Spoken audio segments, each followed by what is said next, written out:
What is good, guys? Big news. I have my first competition of the year booked in just 5 weeks' time. After taking a much needed 4-week break from being in the calorie deficit, I am back in full swing and ready to crush it. Today, I'm giving you an exclusive look into my current diet plan that's going to get me competition ready. So let's dive in. Welcome back to the channel. If you are new here, my name is Rory Gissing and I document my journey as an IFBB pro in men's physique. So hit that subscribe button and turn on notifications so you don't miss a thing. Now let's get into it. Here is where I stand after the break. As you can see, this is my current shape and I still have some work to do, but I am feeling confident I can get it done in 5 weeks' time. Let me know in the comments what you guys think. So my first meal is carbless, and that's just because the carbs are quite low at the moment, as you can imagine, being 5 weeks out. So I want the majority of my carbs to be fueling my workout so I can get the best workout possible and keep as much muscle tissue on my frame as possible, because that goes hand in hand with your performance in the gym. The better you perform in the gym, the more muscle tissue you're going to be able to hang on to. So meal one is carbless, and if you've watched my videos before, I love my egg whites in the morning. But the tip for this and why I can have this meal and not even realize I don't have carbs with it is adding cinnamon and sweetener. So the sweetener, having a sweet first meal, I have a bad sweet tooth, but having a sweet first meal kind of feels like I'm having something like French toast or pancakes in the morning, and having a nice cup of tea with just a splash of almond milk actually does just set this up for the day. So we have 300 grams of egg whites cooked in 10 grams of coconut oil. Now the coconut oil with the sweetener combination is what really makes this taste truly amazing. I opted to add coconut oil instead of using like an egg yolk for this because it really does transform the flavor. So I highly recommend you give that one a go if you're opting for carbless meal ones. Cinnamon also has an added benefit. It helps to stabilize blood sugars. So coming straight off cardio to not having any carbs in my meal one, as you can imagine, that can have a bit of an effect on like your blood sugars. So you may have some dizzy spells and things like that throughout the day until you get your carbs in, until I get my carbs in meal two. So stabilizing the blood sugars and tastes great. What a winning combination. It is worth mentioning, every day will start off with 45 minutes of low intensity fasted cardio. And meal two is my chicken and rice meal. I have become obsessed with bulking out my chicken and rice with cauliflower and broccoli, mainly because it's so low carb. The cauliflower seems to blend into the rice, so it seems like I get double my rice portions at the moment. And the broccoli just being the greens, I actually need some greens. Now, I will put the macros for this on the screen because my brain's not working too well right now because I'm actually an hour late to eating this meal. I've just been on calls back to back, so I need to get this in me. So this is my pre-workout meal. So it has the most carbs that I'll have in a meal. This and my post-workout meals are the two highest carb meals of the day. Like I say, that is going to fuel the workout and then recover from the workout. And that is how I keep my performance in the gym as high as possible when I'm in a cut. You also want to make sure this meal is very easy to digest. So for me, having like steak and potatoes before I go to the gym, it's not a good idea. It's gonna sit heavy on my stomach. Chicken and rice digests really quick and easy for me. It doesn't sit heavy in my stomach. And I don't wanna overdo the vegetables for the same reason. I don't want too much volume in my stomach, but I do wanna volumize the meal a little bit, so I am satisfied and happy that I've got some foods in me because the rice portion isn't exactly humongous. Right, so after this meal, I'll go walk the dog, which helps me digest it a little bit more. And then I'll have a pre-workout drink, an intra-workout drink, and a post-workout drink. So we'll get into that next. So for my pre-workout, I simply have 5 grams of EAAs and a pre-workout, which is a non-stimulant. I don't want caffeine in my pre-workout simply because I'm already on fat burners and I don't want too much caffeine throughout the day because too much caffeine is going to elevate your cortisol levels and I got to keep my cortisol levels down. Intra-workout, as you can imagine, is in the jug. So I have 1.5 liters of fluids during the workout, half a liter before, so 2 liters in the next couple hours to keep me nice and hydrated. I do add electrolytes to that, otherwise it's probably too much fluids with not enough electrolytes. Another 5 grams of essential amino acids or EAAs, and I also add some carbohydrates to this one.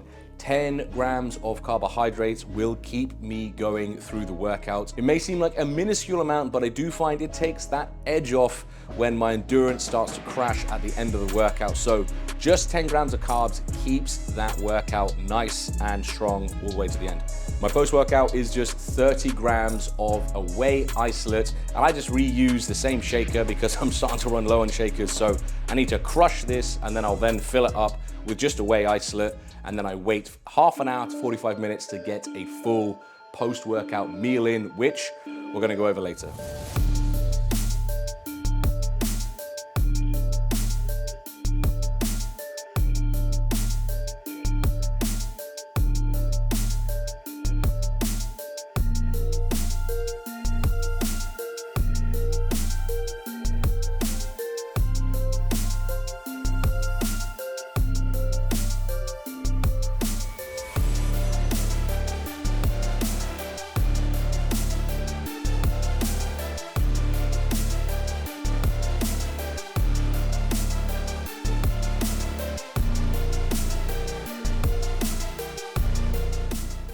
Meal 3, something quick and easy to cook because I don't want to wait too long after I get home from the gym. Basically just drive home and cook it immediately. So I went for some good old Italian gnocchi straight in the saucepan, and then in the air fryer I have some chicken and cauliflower cooking. Again, bulking up my meal because there's not a lot in there. So bulking up the gnocchi with some cauliflower, and I will add in this secret sauce. Love this. Chili olive oil. Get it from Costco. Highly recommend. Bit of salt and pepper. That's it. That's all the seasoning I need. So I think this should be done. Yep. Spot on. Check that out if it can focus. Lovely. So I like having some nice crispy chicken. Again, crispy cauliflower in the air fryer. Right. I need to hunt down some scales to actually measure 10 grams of this and put it in my face pretty much. So it is all one color, but I promise it tastes pretty good despite it looking kinda bland. All showered up after the gym and back on chicken and rice for meal 4. This rice portion is a little bit smaller than the one I had for the post-workout meal. We are talking, the post-workout meal probably had 50% more rice than this one. I'll chuck all the numbers on the screen. After I have this meal, is actually the hardest part of the day in terms of the hunger is where it's peaking, where it's at its highest. So after this meal, I actually then have a few cups of teas or maybe a decaf coffee.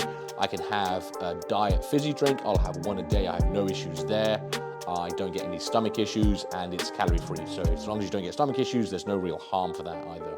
So this is flash fried in coconut oil and soy sauce to give it some flavors, and I also like using a Chinese 5-spice, again, just to get some flavors in there. I have said this before in my previous diet tip videos where I do feel it's important to enjoy your meals. So by taking away maybe a tiny bit of rice to add in a little bit more cauliflower, because the carbs in cauliflower are so low, you don't really have to take that much rice away, but you get a much bigger meal and it's so much more satisfying. I do find that is important during prep. You should enjoy the process. You should really enjoy everything and not just hate being hungry all the time, hate having low energy all the time. The low energy, don't get me wrong, not a whole lot you can do about that, especially when you're like me and have to keep your caffeine restricted, but being hungry all the time is kind of miserable. It comes with a part of it, so don't get me wrong. Again, you're gonna feel a little bit of hunger, but just killing yourself for the sake of killing yourself, it doesn't sound that pleasant to me. I like doing this. I like bodybuilding. I like pushing my body to limits in the gym. I don't necessarily like just being absolutely starving all the time. So I like eating nice foods, and I really enjoy chicken and rice. Right, so I'm gonna finish this off. My final meal is a sort of Thai beef salad style meal where it's just the flavors of like a Thai beef, and I make a salad out of it because, again, there's no carbs in my last meal. I've had all my carbs for the day now, and pretty much that's it, which means a salad, just again to bulk up the volume. It's very satisfying, it's very fresh, and I quite like going to bed on a salad, as weird as that is. I don't know why. It works really well for me, and I'm not hungry after that meal. I'm starving between this meal and the next one. Even though this meal has carbs in it, the next one doesn't. For some reason, I'm most hungry, well, gonna be for the next 3 hours And then after that last meal, I'm done, I'm happy, I go to bed on a nice full stomach. And this is my beef salad meal. So I have a salad ready. It's simply just lettuce leaves, a bit of cucumber and some red peppers, just a little bit of red peppers. And I've got my minced beef here. Just dump it straight on top. And like I said, this is sort of a Thai-inspired beef salad. So it's just like the seasonings you would expect from Thai food. So, you know, ginger, garlic, soy sauce. I don't use fish sauce because I do not like fish sauce. Well, I don't like fish, which is why you won't see me eat fish in any of these videos. But here is my beef salad. Fuck. So there you have it. That is everything I eat in a day. I'm gonna finish this off. I'm actually probably gonna bring it to the living room and watch some TV while I do it. Guys, if you wanna see how I get on this season, as my first show is now in 5 weeks' time, and I'm aiming to do 6 shows this year, do make sure you are subscribed if you don't want to miss out on any of that. And if you've watched this far into the video, please just hit the like button. It goes so far to support me and the channel. So hit that like button. Any questions, smash it in the comment section, and I'll catch you guys next time.